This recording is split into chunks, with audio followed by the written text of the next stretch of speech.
Gloire à Dieu. Alléluia. Vous êtes à l'écoute de PMV, petit message de vie. Que le Seigneur vous bénisse abondamment au nom de Jésus-Christ. Amen. L'impact de la puissance de l'évangile. Praise the Lord. 2 Timothée chapitre 1, les versets 8 jusqu'à 12. De 8 à 12. N'aie donc point honte du témoignage à rendre à notre Seigneur, ni de moi son prisonnier, mais souffre avec moi pour l'évangile. Par la puissance de Dieu qui nous a sauvés et nous a adressé une sainte vocation, non à cause de nos œuvres, mais selon son propre dessein, et selon la grâce qui nous a été donnée en Jésus-Christ avant les temps éternels. Verset 10.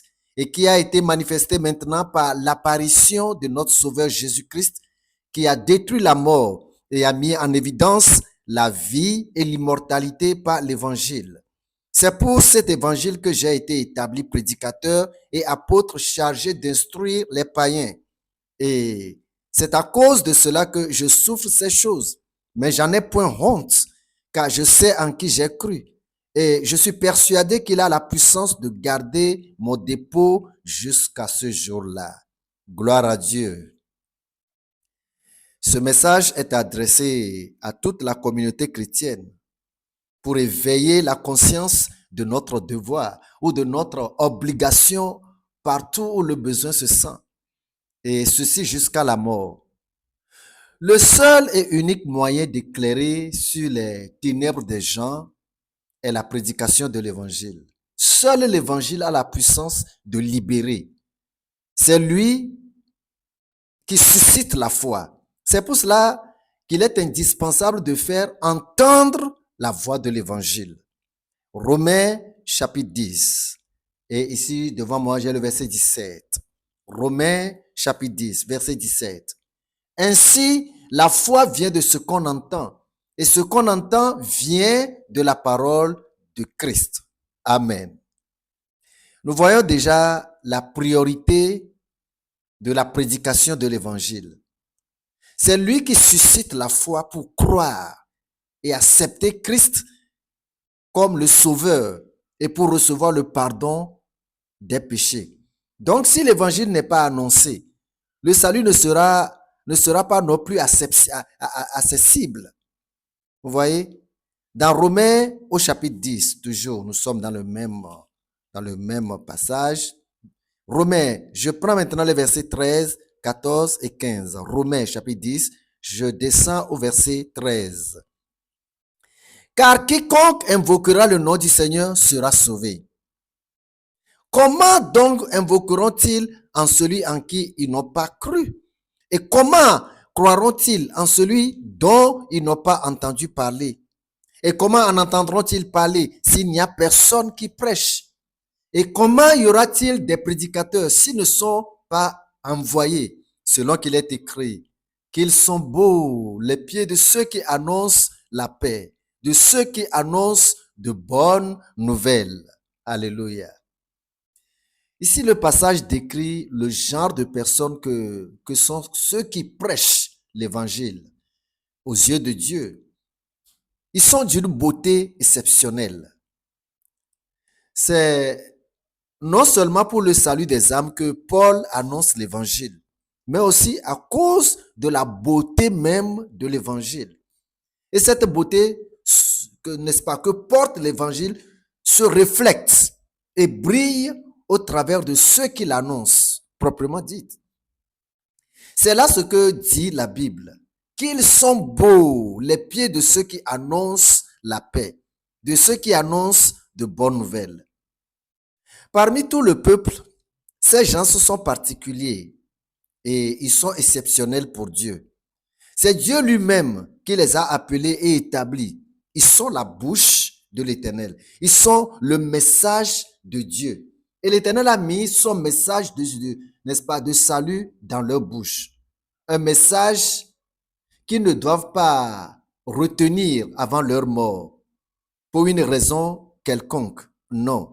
C'est un message à faire sortir. La honte est le premier danger à éviter dans cette carrière, dans cette tâche. La honte pour l'évangile. Qu'est-ce que Jésus-Christ dit? Marc, chapitre 8, et le verset 38. Marc, chapitre 8, et nous allons au verset 38. Verset 38.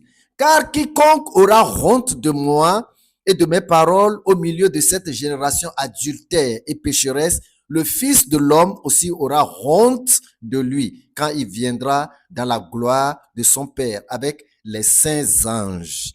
Alléluia. Pouvez-vous imaginer qu'il y a des pasteurs qui ont honte de se tenir tout seuls en plein air pour prêcher l'évangile? Je vous assure. Ils sont d'ailleurs même très nombreux. C'est dans l'église seulement qu'ils annoncent Christ, n'est-ce pas, à ceux qui sont déjà peut-être sauvés. Parce qu'ils ont honte d'annoncer Jésus-Christ dehors. Jésus dit, j'aurai aussi honte d'eux devant le Père et devant les saints anges. Mais avec l'apôtre Paul, ce n'est pas le cas. Romains chapitre 1 et le verset 16. Romains chapitre 1 et je dis chapitre 1 et le verset 16. Je lis ici le verset 16. Car je n'ai pas honte de l'évangile. C'est une puissance de Dieu pour le salut de quiconque croit, du juif premièrement, puis du grec. Amen. Voyez-vous cet apôtre Paul? Voyez-vous la compréhension qu'il a de la prédication de l'évangile, ou bien la compréhension qu'il a de l'évangile, sur l'évangile? Son zèle pour l'évangélisation est conforme à la compréhension qu'il a de l'évangile. Il dit que c'est une puissance de Dieu pour le salut de quiconque, des juifs premièrement, puis après des païens. Alors il trouve non seulement nécessaire d'annoncer l'évangile, mais aussi il trouve, n'est-ce pas, que c'est l'urgence du temps. Il trouve que c'est l'urgence des heures que nous sommes en train de vivre. 1 Corinthiens chapitre 9, verset 9, 1 Corinthiens chapitre 9, excusez-moi, versets 16 et 17. Vous y êtes? Alors nous lisons ensemble les deux versets 16 et 17. Si j'annonce l'évangile, ce n'est pas pour moi un sujet de gloire, car la nécessité m'en est imposée. Et malheur à moi si je n'annonce pas l'évangile. Si je le fais de bon cœur, j'en ai la récompense. Mais si je le fais malgré moi, c'est une charge qui m'est confiée.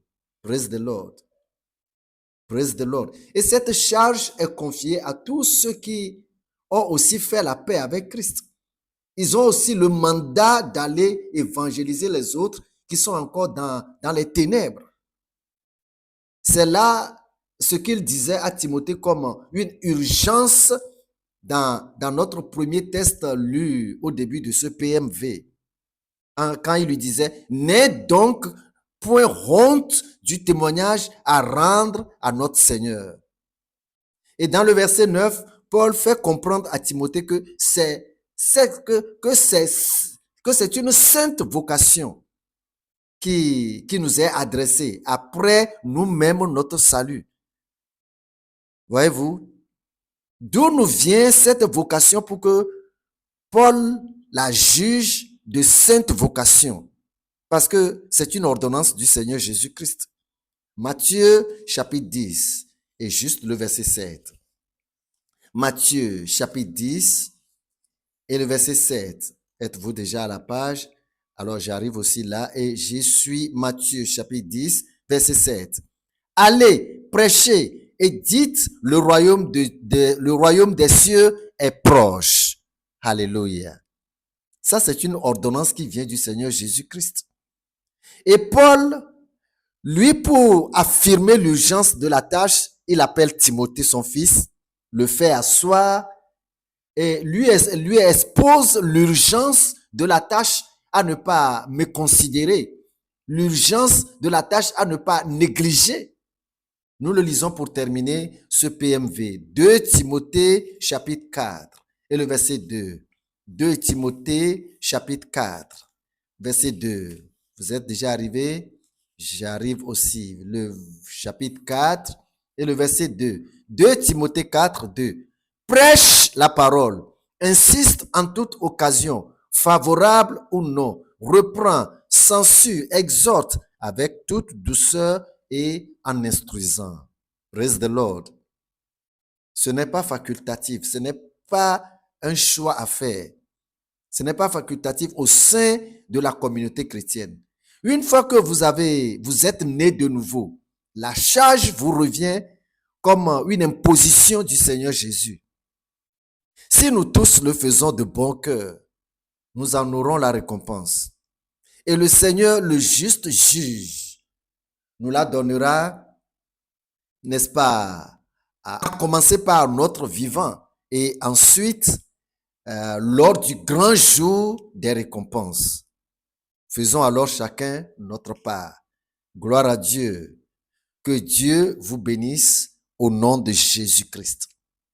Invitez maintenant à votre tour quelqu'un à la tâche du Seigneur en partageant avec lui et pour la gloire de Dieu ce petit message de vie. Je suis Séraphin Kofi Zozo. Restez bénis.